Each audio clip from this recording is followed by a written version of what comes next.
into the pesky pole. And that's going to get down the line. That one looks like it'll stay fair. And goodbye, home run. The pesky pole. The 2-2. Swinging a fly ball deep down the right field line. Slicing by the pesky pole. And that ball hits the pesky pole, which means it's gone. A home run. 3-2 high fly down the right field line. Slicing toward the pesky pole into the corner. And that ball is gone. A green can. That one a high fly down the right field line. Headed toward the pesky pole. Is he going to tuck it inside? Indeed he does. That is gone. Welcome to another episode of the Pesky Podcast. I'm your host, the Ritt. With me is our head writer, Mr. George Sutherland. George, what's going on, man? How you doing? Not much. Enjoying the last couple of days out of New York. Much better news than when we left Washington. Oh, man. I wish we could play 162 against the Yankees. That would be great. If you're going to pick on a team that's in disarray, as they certainly are. So, but George, today is a great day. Not only did we release our new show opener, which looks great, by the way.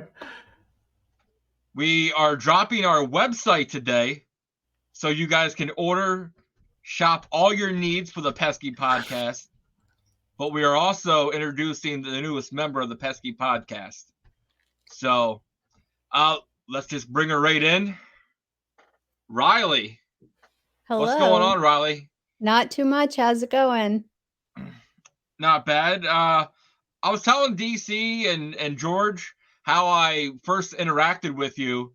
And it was kind of like, fate, funniness, because I was at a press pass at Scranton Wilkes-Barre taking on the Woo Sox, and they were on a rain delay, so there was no batting practice. And I was just scrolling through Twitter, and I seen your post something and about being a writer, and I was like, we could always use another one of them.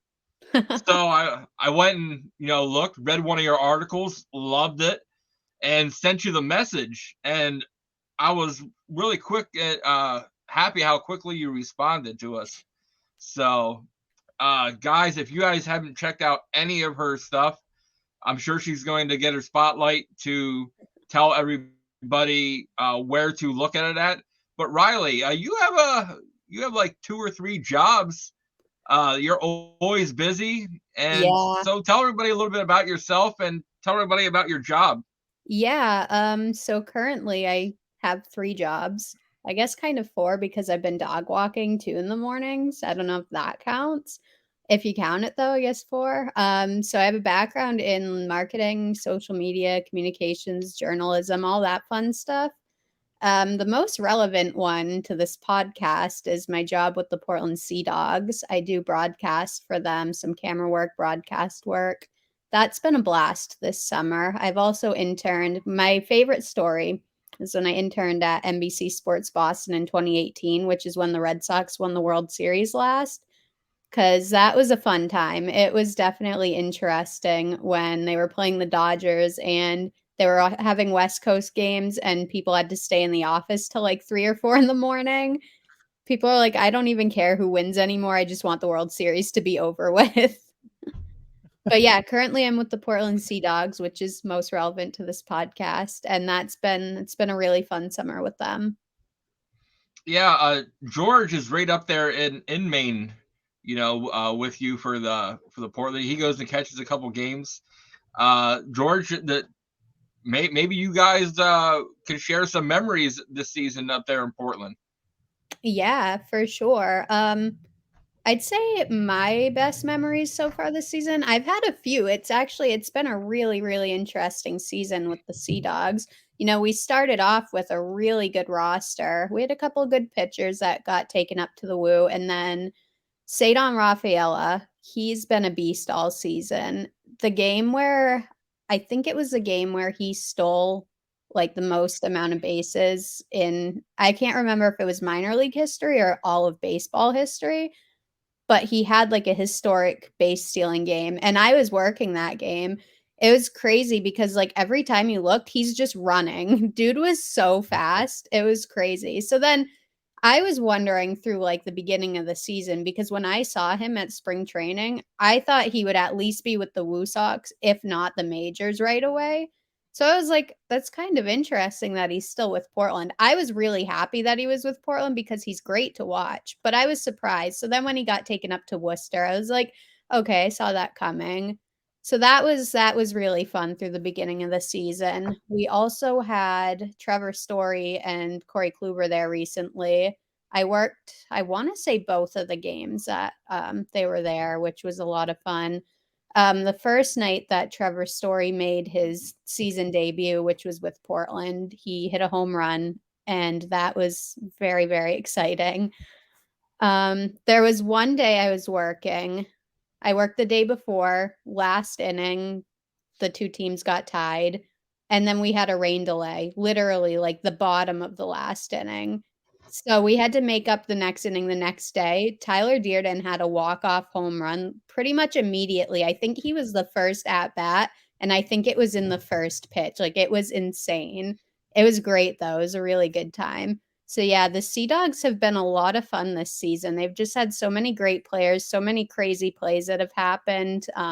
They've been a blast to watch. And then with Meyer coming up too, he's obviously been a lot of fun to watch. Yeah, we actually had Tyler Dearden on our podcast and interviewed him.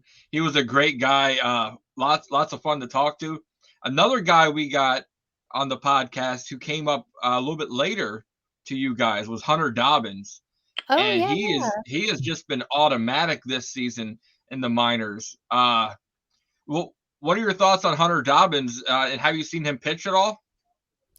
I haven't seen him pitch a ton, but I have seen him pitch a bit. I think he's pretty good. He's been definitely a good addition to the pitching staff. The pitching staff in general has been pretty solid from the Sea Dawgs, especially too.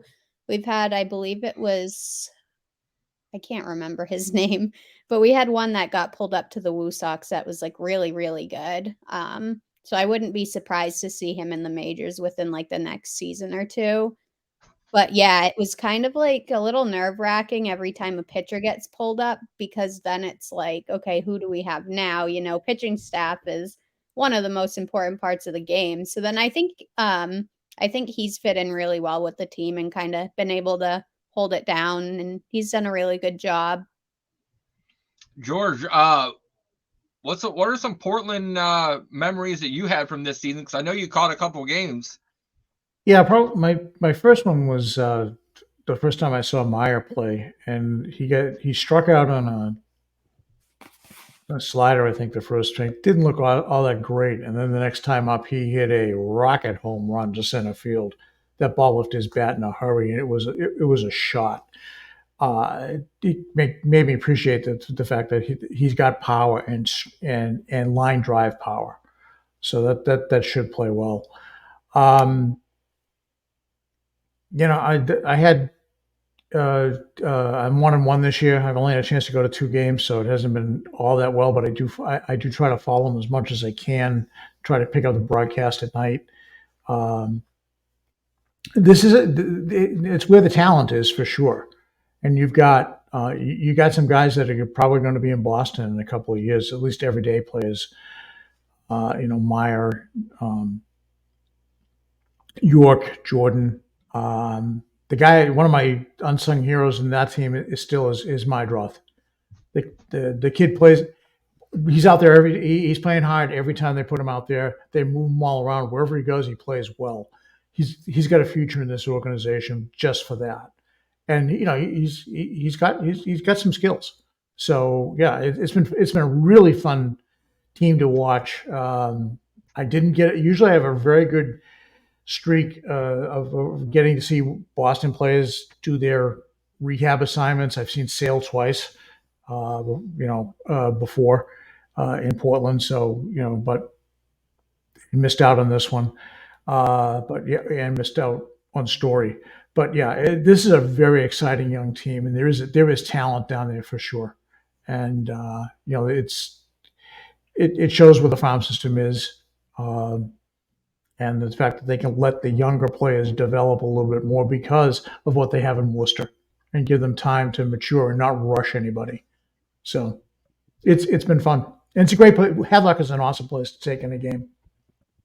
It really is. I love it. Yeah, Rylie, I'm a little jealous because when the Rail Riders were playing the Woo Sox and DC and myself had the press passes, Trevor Story did not go there. He went to Portland instead. And I was so disappointed because I was like, man, that's an opportunity to get to talk to Trevor Story. And I was like, man. And I think it was, George, I think you and I were on the podcast together, and DC texted live to us that Yes. Trevor Story was going to Portland. And Yeah. oh man, I was so depressed about that. But Trevor Story is he's back in the majors now, proving doubters wrong, left and right. But let's talk a little bit about the future, since Rylie, you're covering Portland, and we're going to talk about the future of the Red Sox here a little bit. And on Twitter, Red Sox Optimist went and posted this the other day. I'm going to share the file here, share the screen.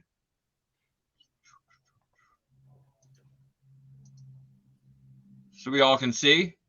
And Oh yeah. under team control, and these are some of the players we have.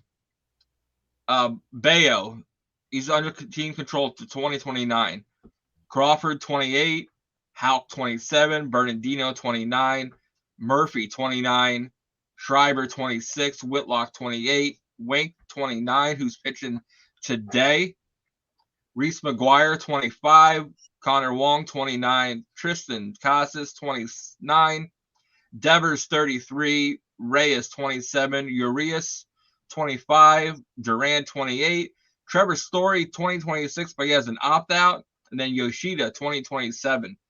That is one heck of a heart and soul of your major league roster, where you have them you have them for at least 4 or 5 years, a majority of them or more.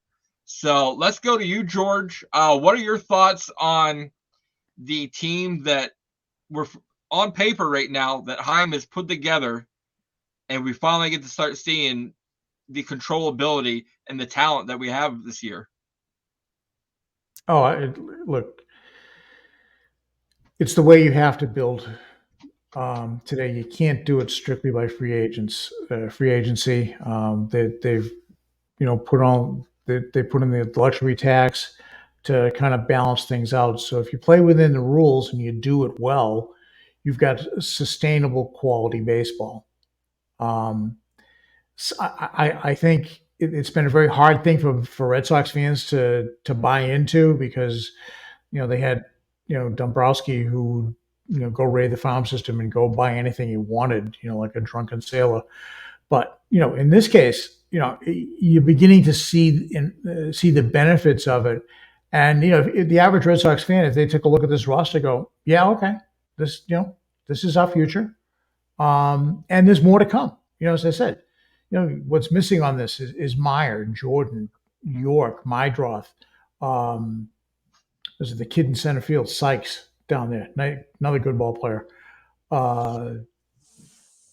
Casvides. I mean, they've got some ball players, and there's more to come. So the pipeline continues. And if say half of these guys work out, or 2/3 of these guys work out, you've got a strong ball club for a long time. And this is how you do it. Rylie, what are your thoughts on looking at this on paper and finally getting to see the controllability, the future? And this is, just like George said, this is not including any of the farm system.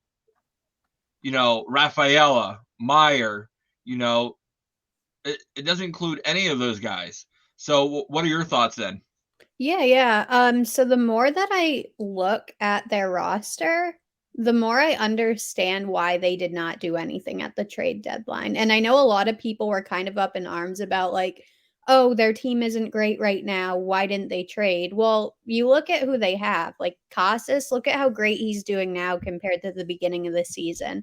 There's so many rookies that haven't hit their prime yet, and you can't expect a rookie to come up and immediately be as good as they were in the minors because it's a whole different game. But if they show potential and if they were one of the top prospects, you can expect that in another year or two, they're going to hit their prime. They're going to be great players. And so for me personally, thinking about like all the rookies we have on the team right now that are showing potential, like Casas, I think considering Yoshida a rookie is a little bit of a step just because he has played professionally before, but technically he is a rookie because he's never played in MLB before. But even him, he's still playing a new game that he's never played before in the majors. So he's a rookie and he's already doing great. You have all of these people like Bayo, he's starting to do really, really well. And then you have all the people that are still in the farm system that have yet to come up. So my thought process here is why would you go for somebody who's good right now who probably won't be as good long term? I can't think of anyone on the market off the top of my head, but let's just like go with this is a long stretch, but let's go with like the Shohei Ohtani situation. Mm-hmm. He would have been great on the Red Sox. He would have been great on whatever team he goes to. But at the same time, would it be worth trading, let's say, probably around 5 or 6 players just for one talent who's not going to guarantee that we go to the World Series? I mean, you can trade so many players for one person. It's not going to fix all the issues on the team. But what will fix the issues on the team is keeping this up and coming core together and letting them do what they need to do. You just have to give them time. And I think one thing about Red Sox fans, because we've seen so many championship wins in our, like the past 20 years or so, Mm-hmm. we're so used to it, especially Boston in general. You're a fan of any Boston sport, and you've already seen every single team you're a fan of win at least 2 championships. So we're pretty spoiled in Boston, I will say, but I think that kind of goes down to like we don't have as much patience because we're so used to seeing things happen right then and there. We're not used to seeing our teams not do well. And now I think everyone's kind of up in arms about our team not doing well, that they want an immediate solution. But there is no immediate solution because you could trade for, again, let's say Ohtani, who's probably the best player in the league right now. He could come to the Red Sox. Are we going to go to the World Series just because he's on the Red Sox? No, we need to build more around him. But then, we trade for him, which obviously is a made up scenario because he's not on the trade market. But just theoretically, like let's say we traded for him, then we're out all the players that are up and coming, and we have less. We're a lot less likely to have success in the future because of that. And every time I see the roster like laid out like this, it reminds me, yeah, there's nothing we can really do right now, but they have a good thing coming. We have, what is it? I think 4 prospects, either 4 or 5 that are in the top 100 out of all MLB, which it's a pretty big deal. Myers, wasn't he in like the top 5, I believe? He was Right. He got dropped to 11, I think, in the latest. 11. Okay, poll. so that's still not too bad though. That's like just about top 10%. So he's one of the best prospects in the league. You guarantee he's going to get traded, or not anymore because the deadline's passed, but in general, like he would have been part of a trade package for somebody who was better than what we have now. So yeah, I think that Heim is doing a really good job of putting together a roster. Whether or not people agree with it right now because it's not showing, I think give it another, I say probably within the next 2 to 3 years, we're going to hit our prime and we're going to have a huge turnaround that people just aren't used to at the moment. But I think we have a lot of good stuff going right now with the team. Well, Rylie, to go piggyback off what you said, the top 100, they got Marcelo Meyer at 11. We have Roman Anthony at 37. We have Ceddanne Rafaela at 77. The rookie catcher we just drafted, Kyle Teal, he's already at number 87. Wow. So that is 4 right there in the top 100 in baseball. That's amazing. And considering, Kyle Teal, who we just drafted, less than a month ago, that's crazy there. Yeah, And, absolutely. And then to go off of what you said there and said earlier, look at the Mets. Look at the Padres. They went and spent the Yankees. They all spent ridiculous amounts of money to build these super teams, thinking it's the NBA where 3 people can win you a championship. And this is baseball, and you can't. And I love looking at this on paper, because look at a lot of our bullpen we have control over. And right now we have a top 5 bullpen in baseball. Yeah. We've got Bernardino, Murphy, Schreiber, Whitlock, Wink, like all under control. Not counting, Kenley Jansen. We got Martin. So, but let's go. Devers is already extended. He's already out to 2033. What one player would you guys choose right now? Season's over. Get him on the phone. Let's talk extension. Rylie, who would that be for you? That's a really good question. I think in general, I would say Duran. Dude's been a beast this season.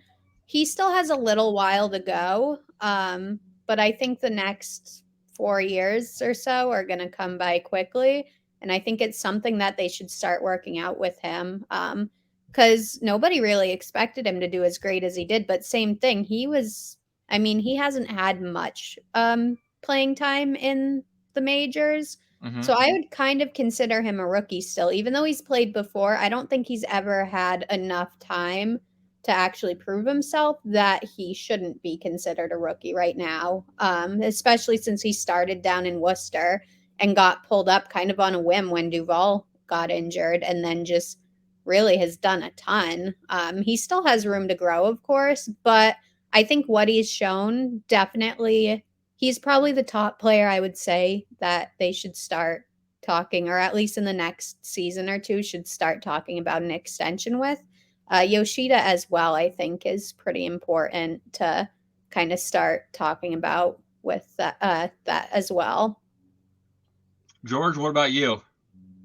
For me, it's Brian Bayo. Quality young starting pitching. Buy off his arbitration years. Give him some money. He's proven he's the real deal. Let's get him locked up. Yeah. I'm going to throw in the third option and Tristan Casas. Like, if we could get the corner infield locked up for years to come with Devers and Casas on the corners, I like it, But overall, like with Rylie, with you saying with Duran, I can see within the next year, Duran's getting moved over to right field. Yoshida takes left. Rafaela comes up and takes center. I just don't know where that leaves Verdugo. Yeah. Because everything Verdugo had going for him in the beginning of the season has been slowly being pulled away from him by his own doing, Yeah. Verdugo's kind of a tricky case, I feel like, because he's been a great player for years, but I feel like at times he's a little inconsistent. He's kind of hit or miss, which Duran is right now too. But the difference is Doogie's had like several years to kind of get himself up, So it's kind of tricky because now they have these newer players coming up like Yoshida and Duran, who are kind of outplaying him at the moment. which isn't to say that he's a bad player, because he's not under any circumstances. He's a great player, and I think he has been really important for the Red Sox. But yeah, I think his fate on the team is a little bit tricky because we have Duran, we have Yoshida, we have Rafaela coming up, and if those three are outplaying him, and we have a little bit more depth in the outfield now than we used to, it kind of just leaves the question of like, where's he going to end up? You know, he's going to have to really, really prove himself harder than he already has been. And he's not in a great situation right now, which definitely makes me nervous because I love Verdugo. But yeah, there's a big question of, are the people coming up, is the farm going to start outplaying him? Are the rookies going to start outplaying him? Are the Red Sox kind of going to look at him and be like, oh, well, these players are doing better, and almost leave him like as a bench player? It's tricky for sure. But if we do save him for like a trade package or something in the future, I think we could get somebody pretty good out of him. Which is, it's a little sad to have to do that to him because he definitely doesn't deserve that. But, you know, if we can get a good player back from him and send him to a team where they're going to be able to utilize him more than we have been, then it's not the worst idea for sure. Yeah, and it's not really his playing that's been the problem. It's his maturity. Yeah, his attitude has been a problem. You know, so, but he's his own worst enemy at times. For sure. Yeah. So let's switch gears and go up to Triston Casas. You know, Triston Casas, where he ranks among AL hitters since May 1st. Like, if the season started May 1st, he's got to be a top 5 MVP candidate looking at him. You know, his batting average he's batting .290. He's 12th in the league. 12th in the American League. His on base percentage .379. His he's drawing walks 4th. You know, he's top 10 everything but batting average, and it's just ridiculous. So George, what are you sitting there and looking at with Casas finally getting in the groove, and all those naysayers and haters the first 2 months on Twitter, they all became quiet now? I was quiet on Twitter. I said it here a couple of times. I was waiting for him to do his best Dustin Pedroia imitation. He's done it. Something clicked. Okay. He still needs a little bit more seasoning around the bag. Okay. Although his play of late has been better. But yeah, he is, you know, he's a force in the middle of the lineup now. And I think that the next thing he has to prove is that he can hit lefties with consistency. You know, they had him in against Turner. Turner was in at first base yesterday. You know, let's see what he can do. You know, that's the next step in the maturity phase of his development.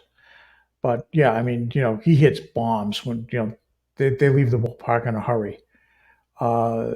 His defense is getting a little better, but yeah, he's coming as advertised. It's like he's shaking off whatever it was that was kind of holding him back, and he's showing what he had done through the minor leagues. And you know, maybe he just, you know, he figured it out. I'm sure he's working with the coaching staff. He's his own character. You know, he's totally different in that respect. And he's figured it out. Great. You know, great. I'm happy for him, and obviously happy for the Red Sox. So yeah, with Triston, like Triston, Jarren Duran are both in the same boat. I don't understand why not give them a shot against the lefties. AC, anytime there's a lefty, he's sitting both those two. Like, to be a complete MLB player, you got to take on righties and lefties and give them a shot at it. You know, you got to give them a consistent chance. And AC doesn't want to do that. Like George, I'm sitting there and I made mention 2 podcasts ago. I believe in AC. I love AC, but I think it's his time. This is his time to go. Like after this season, like the decisions he's making are kind of hindering the team at points, and sitting Tristan Cassis against lefties all the time is one of those decisions I'm thinking. I'm not to that point. I think at times some of his decisions were subtle jabs at his boss. Like, what are you doing, man? This is what you gave me? Come on. But yeah, you're right. I think that both he and Duran need to play more against lefties, and that makes it tougher because you want Turner's bat in the lineup. As I said, the more bats Duvall gets, Duvall, is a much better power hitter. Anything over 400 at bats, he's putting up quality power numbers. So it's very difficult. But yeah, so far I'm extremely happy with Tristan Casas right now. This is what I expected to see out of the gate. It just took him 45 games to get there. Rylie, well, what are your thoughts on Tristan Casas? Yeah, Casas is one who, even from the beginning of the season when he wasn't doing so hot, I've always thought that he had a ton of potential. And frankly, that people were just kind of being a little too harsh on him. This is pretty much, I know he played a little bit in the majors last season, but this is essentially his rookie season, right? His first full season in the majors.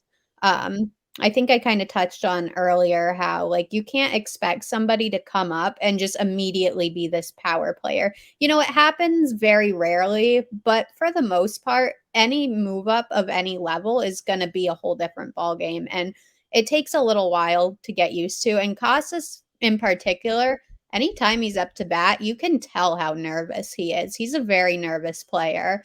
And I think it's just a matter of him kind of like figuring out how to manage his nerves and how to deal with being in the majors compared to the minors. It's a big jump, no matter, like, even if you go from AAA up to the major, that's still a massive jump. So I think it's just been a matter of him kind of trying to work through himself and figure himself out in the majors, which is fine in the first season. If we're 3 seasons in and he's still not doing great, then maybe kind of consider what are we going to do with him. But now he's been getting better and better throughout the season. Yeah, he's made mistakes here and there. Even some of like the best players have made mistakes throughout the season. It's natural. That's what happens because they're human beings. But yeah, I think he's been showing a ton of potential. He's been getting better and better. And now, like, with these stats proving that he's pretty much a top 10 player through most of these stats in his rookie season, that's a huge deal. That proves that he could potentially become like the top player in the AL. Give him another 2 seasons, maybe. Give him a little more time to kind of work through everything and adjust to being in the majors. As far as hitting against lefties, I definitely think he should be given the chance to do so. It's kind of, even if he's not going to be great at it immediately, it's kind of like the same argument of how people were too harsh on him in the beginning, right? You can't expect immediate results without even giving him the opportunity. So he probably needs a little bit of adjustment hitting to lefty pitchers as well. But like, why wouldn't we give him the experience and the opportunity to kind of adjust to that and work his way up to that, because then you throw him in for a lefty pitcher when he's not used to it and he's not going to do well, most likely. But now you're taking away time that he could have developed it over the season as he's developed his hitting skills in general. It's kind of taking away some time to fully develop his talent. Yeah, I definitely think he could be, honestly, probably one of the best players on the Red Sox in the future. I think he could become a key member to one of the next World Series. Yeah, I was the guy that was, because at the beginning of the season, send him down to AAA, bring Bobby up. For what? Like, give the kid the reps he's going to need in the major leagues. And look, the light at the end of the tunnel was brighter than when we went in the first time. And Tristan Casas is the future of first base there in Boston. So I'm glad we finally got this here. I want to throw a shout out to Eric at Casas, please tweet, for providing this information and for us using it. So let's move forward to the only trade deadline acquisition we had. And this is from ESPN Stats and Info. Luis Urias is the first Red Sox player to hit a grand slam in back-to-back games played since Jimmy Fox in 1940. George, you might remember that. No, just kidding, George. Just kidding. That's a couple of days before my time. I know I'm the old guy on this podcast, but I'm still younger than that. You know, and he's the that first was Red Sox number 9 hitter to hit a grand slam against the Yankees since Luis Riviera hit one versus Jeff Robinson August 31st, 1990. Yep. So 2 home runs, 2 grand slams on consecutive pitches too. Mm-hmm. That was the other thing that he got on consecutive pitches. That's got to make it even rarer. I mean, go figure. That was special. I know when I saw it, I was like, oh my God, he did it again. But hey, I started thinking the other day that maybe there is something special about this team, and it's just taken a while to go. I mean, when you get contributions from guys like Urias and Pablo Reyes, out of nowhere, maybe there is something special to the team. It's just taking a little bit longer to develop. But yeah, that was special, and to put him in the same conversation as Fox, wow. Mm-hmm. So, Rylie, what are your thoughts on back-to-back grand slams? Yeah, I think honestly that's insane. It's not something you see very often, clearly, because we haven't seen it in the Red Sox since 1940. So it's been a while. Can't say I've seen that in my lifetime because I definitely was not alive in 1940. And I mean, I know he's a pretty good player, but I don't think anybody was expecting that at all. I think it was kind of just nobody was really expecting the first one. So then for the second one to happen, it's pretty insane to see. But I definitely think I don't know, it's just kind of neat because, we're witnessing history. And especially to see it from a player that we traded for is kind of cool. Yeah, I'm not saying that Chaim Bloom, in his magic crystal ball, seen, oh man, Urias and Reyes, because they have what, 3 grand slams between the two of them, right? Yeah. Like but he's seen something, and he's seen the defensive hole we had in the middle, and with the A's and Milwaukee both hiding these two in their farm system and on the bench, to where Chaim was able to, pick them, they have helped us defensively upgrade immensely over what we had the first half of the year. But for them to give us offensive production also, that's just icing on the cake. And we all love cake. So, but now let's go to to what we all came here for. The Yankees lose. So let's go and bust out the shapes first, because I seen this on Twitter yesterday, and I personally loved it. We've got a pentagon, we've got the hexagon, we've got the octagon, and then we've got the Yankees logo, and it's now called a seasonagon. So, man, what are your guys' thoughts so far on not only how much we have owned the Yankees this season, but just the Yankees in general, how they used to be the rivalry, but there's not one anymore. George, let's start with you. Yeah, I mean, I don't know if you picked up the broadcast yesterday, but they kind of played with it a little bit in the sense that, the Yankees are still, looking at the grip and rip, get up there and smash a 3-run homer. They haven't caught on to the fact that the game has changed a little bit. Speed, athleticism, um, as they called, Brett Gardner, he's a guy that would do that for you. Yeah, I called it on my column this morning. They look listless. They haven't got a they haven't got a clue. Um, and in many, as much as you're a Red Sox fan, you go, yeah, that's cool. It's sad to see because this is that's a proud franchise, but I I don't see much in their system. Coming out. I mean, Volpe appears to be an okay player, but for as highly touted as he was, maybe he needed a little bit more seasoning in the minor leagues, kind of what they're doing with Meyer and a couple, for the Red Sox. But this is not the rivalry it was.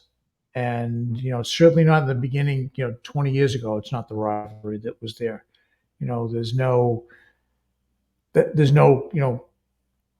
Yankee type players, from days past, the gone are the A-Rods and the Jeters and the Sheffields and Bernie Williams and those guys, right? They're gone, okay, and they got some talented players, but they're just not the same. They're just not the same club, and they got some serious holes in their lineup. My God, and Garrett Cole, it's like I think when he sees the Red Sox come, on the schedule, he's like, how many times do I have to face Devers? And oh God, who else is going to get me this time? And he found out the other day, it was Urias and Wong, and all Devers did to him was hit a couple of singles, but he still got to him. But they're floundering. Rylie, what are your thoughts about the New York Sea Dawgs? Yeah, they're certainly an interesting team this season. But I will say, I mean, I guess the vibes of the rivalry are so different now because it's like, okay, now what are we competing for? Like, who's going to be able to finish second to last in the division? Because clearly the Red Sox aren't doing great either. I'm not going to pretend that they are.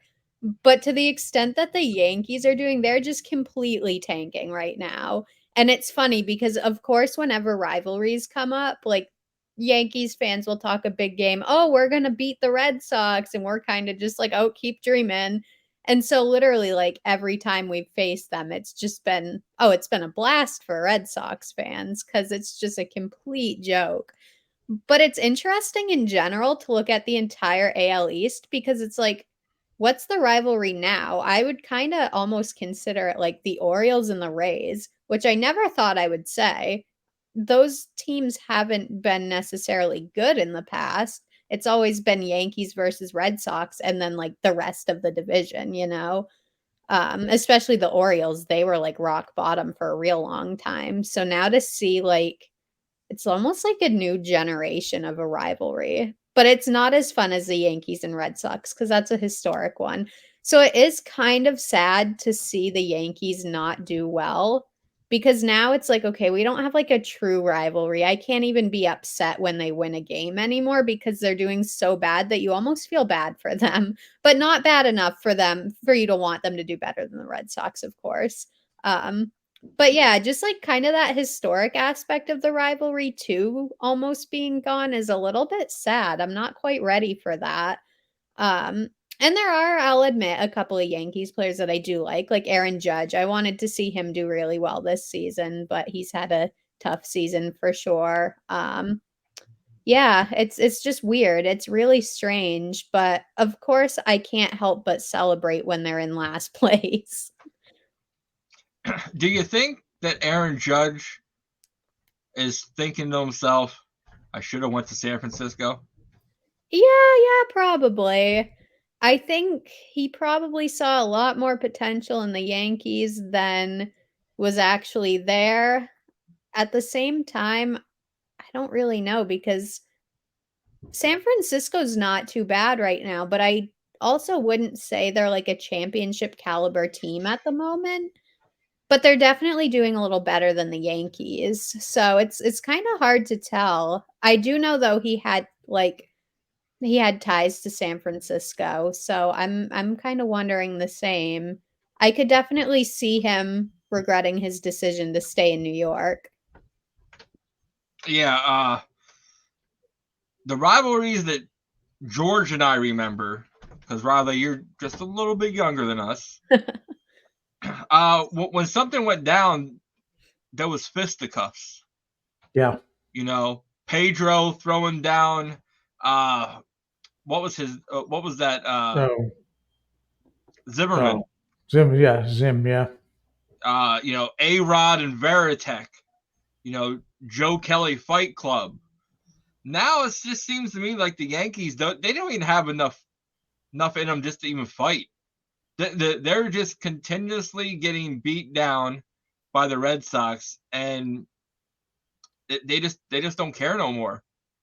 Like, I don't understand how, if you are dedicated enough to become a New York Yankee, willing to shave your facial hair to get there, to wear and don those pinstripes, wouldn't you have some sort of fire in you if, you know, Garrett Cole, a.k.a. Kermit, you know, is facing Devers, throw a little high heat on the inside. You know what I mean? Let Devers say, hey, you're not going to own me this time, even though he always does.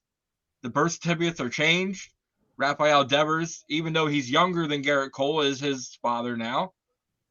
So it's like, man, these are not the Yankees that we grew up on, George and I. And now it's just a sad shell of what the team used to be.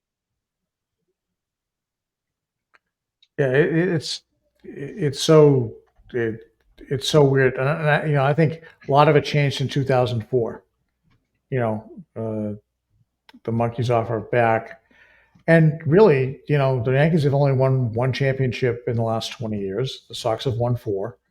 Rylie, to your point, fans are kind of expecting this. As somebody who waited a long time to see a World Series victory, this doesn't quite get old for me because there were too many years growing up when that just wasn't the case. This is not what it used to be, and they're just a team in total disarray. Sad to see in many ways. But it shows us that the Red Sox fans, as DC always puts it, are spoiled. They don't know what it's like 2003 and earlier. They don't know that. But we see that Heim's site was 2020. He has a plan. We've seen it earlier. To where the Yankees, they have no plan. They are trying to buy and sell whatever they can to salvage a team to put out there to make a playoff run. I seen Jared Carabas post this yesterday. We're not going to play the whole thing, but I loved it, so we've got to play it.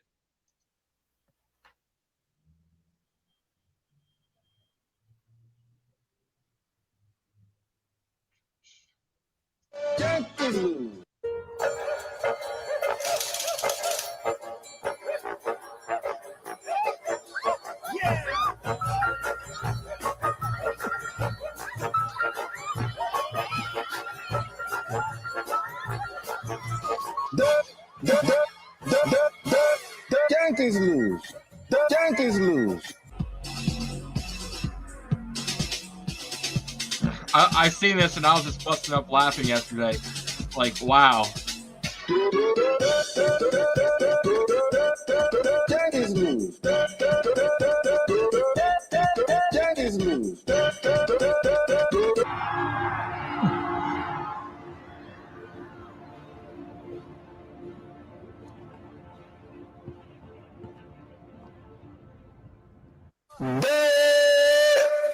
Yankees lose.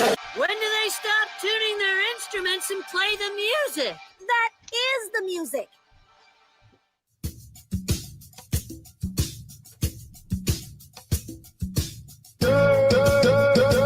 Yankees lose. Yankees lose. Yeah, it goes on for about another minute or so, but man, I just seen it. I loved it, and I'm glad that we have David Ortiz to sit there and always, without a shadow of a doubt, let us know when the Yankees lose. So, Rylie, we're going to sit there and let you go first to end our show. Tell us where people can find you at, what you've been working on, all that good stuff, Rylie. Go ahead. Yeah. So I'm pretty active on Twitter. My Twitter is Rylie, Rylie. My name's spelled a little weird. S_14. I've kind of just been working on random things here and there. I have my website. I've got some content coming, especially with the NFL season starting up and the Patriots. And then, of course, the Red Sox, continuing to follow them. Yeah, so that's where you can find me. My website is linked right to my Twitter. Yeah, guys, head on over there, check it out. She has a lot of great articles, just like my man George. George, let everybody know. Yeah, I maintain a Substack presence, the pundit of the Pesky Poll on Substack.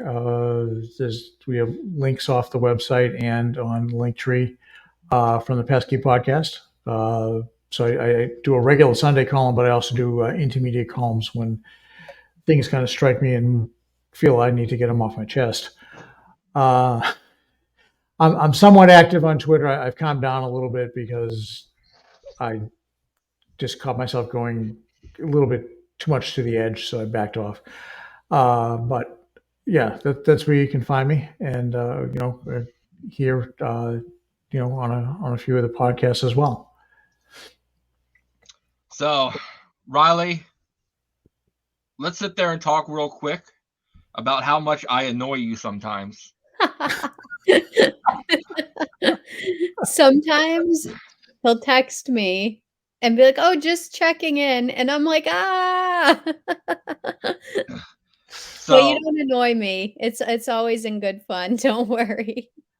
I was telling George in DC, I was like, man, an idea would hit me, and I texted to her right away for a shirt. Yeah, because you don't want to forget it. No, and it's great. We're gonna get our first Series 2 logo shirts. Going to be coming out soon. Rylie does have those two done for us. They're pretty good. I'm not gonna lie. The Yu Chang clan. I'm so glad he stayed in AAA and stayed part of the Red Sox organization, because I did not want to let that shirt go. That one was good. That one was real good. And for the amount of support that people have been asking for, Mi Casas es Su Casas. So those are the two shirts that will be getting launched soon. And guys, we've got plenty more in the tank.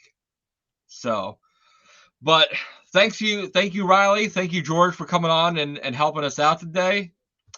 For myself, the Ritt, for George, for Rylie, thanks for stepping by the Pesky Podcast.